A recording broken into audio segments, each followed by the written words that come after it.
Youorns.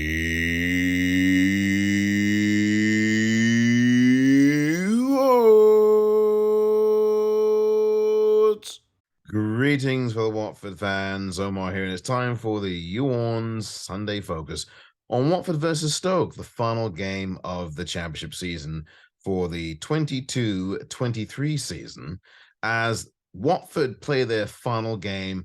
And yes, a long season will come to an end afterwards. Watford taking on Stoke then on Monday at the Vic, on a bank holiday Monday. Watford, of course, playing really for pride to play out the string here. Now, Watford, currently in 13th place, can go no lower than 13th, but they could go as high as 10th. And if they win this game, they could finish in the top 10 in 10th. That's as high as they could go at the end of the day tomorrow, provided they get the win. And Watford need to go out on a high note in a season that has been full of low notes for the men's first team.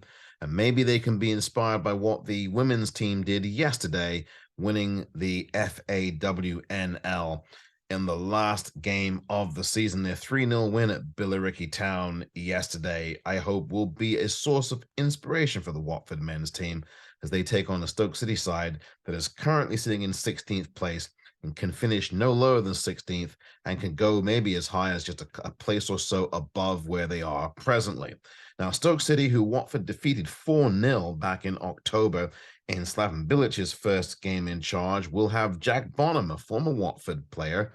Of course, remember Jack Bonham, of course, was subbed off of Watford after he came into Watford after a real bad injury to Jonathan Bond during a game against Leeds that would have taken Watford up automatically had they won the game against Leeds. But of course, we know what happened in that game, and Jack Bonham made a colossal mistake that cost Watford in that season, if you remember that well. And Jack Bonham was then never heard from again at Watford. Now he plays for Stoke City in the Sticks, and Watford will reunite with him tomorrow at the Vic. And also, of course, Phil Jagielka, a pro who I think is going to be retiring at the end of this season, will be also playing in the Stoke back line. I believe he played at Stoke against Watford the last time we met them back in October. Again, that was a 4-0 win, but Stoke are a different team since then. Stoke are beginning and have been playing some good football. They've been hit and miss in a lot of areas. I think they play over 3-5-2 last time I remembered watching them, and I expect them to do much the same again tomorrow. Alex Neil, who still is the manager, as far as I know, of Stoke City, looking to finish on a high with Stoke, who, of course, will be back in the Championship next season like Watford will. Watford, I think, now we know that João Pedro is off to Brighton. I don't expect that you're going to see João Pedro tomorrow, certainly not in the lineup. He might be saying his last goodbyes at the Vic. I think that would be a nice thing for him to do. But if not, again, he said his goodbyes on social media. And of course, I do wish João Pedro very well at Brighton and Hove Albion for next season. Now, as for this game for Watford tomorrow, they will have to play the game like they really do care about finishing the season on a high. And if they do, then they probably will get the 3 points here against the Stoke side, who have had some indifferent form of late. But again, Watford need to get through these 93 or 4 minutes or so tomorrow and finish on a high. Again, it's a safe bet to say that the vast majority of the Watford players that you see in the lineup tomorrow are likely not going to be anywhere near the Vic once this game is over, because they will be out and gone. I would like to see Chris Wilder, who will be managing his final Watford match.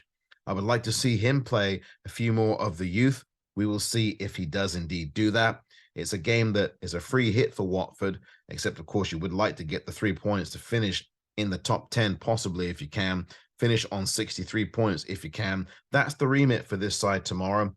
And after that, they're on the beach for at least 2 months, although some people, I'm sure, will start to take the preparation for the following season to be in full stride.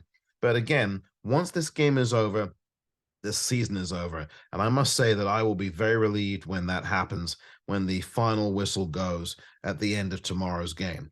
I think it's been a very difficult season. We know it has. Not that I think it. It's just been a very difficult season, to say the very least, for the fans of Watford Football Club. And also the men's first team have not made that very easy either. But I think these lads tomorrow can be inspired, be galvanized into knowing that this is the last game of the season. So at least put some effort into this final game of the season. You should be, hopefully, motivated enough to do that. It would be great in front of the home crowd, which we'll see how many are there, given everything we've seen this season. I don't expect there to be a full house at the Vic. A lot of people, I think, are exasperated with the season. A lot of Watford fans, I believe, just want to wash this season down the drain, just like they did the previous one. And so I don't expect there to be a full house tomorrow at Vicarage Road, but you never know. You never know. Will there be protests? Will there be banners? We shall see if there is. But there's just been a lot of toxicity this season. It's not just on the pitch, it's certainly upstairs. And I think that that's something that the fans just want to wash out of their systems. There's going to be a lot of change at Watford, I think, during the off season. We've already seen João Pedro leave. I expect Ismail Assar will be out the door not too far long after that. And then you'll see a very different Watford side, I think, to begin next season. But first things first tomorrow, and that's the game at hand at the Vic between Watford and Stoke. I think Watford, if they can just keep themselves focused on getting through the game and playing well enough to play like a team and not like a bunch of individuals, I think they might get the 3 points tomorrow and finish on a positive note. I think Watford FC, this men's first team, owe the fans at least that much for this grueling, awful season. This has been the YouOrns Sunday Focus.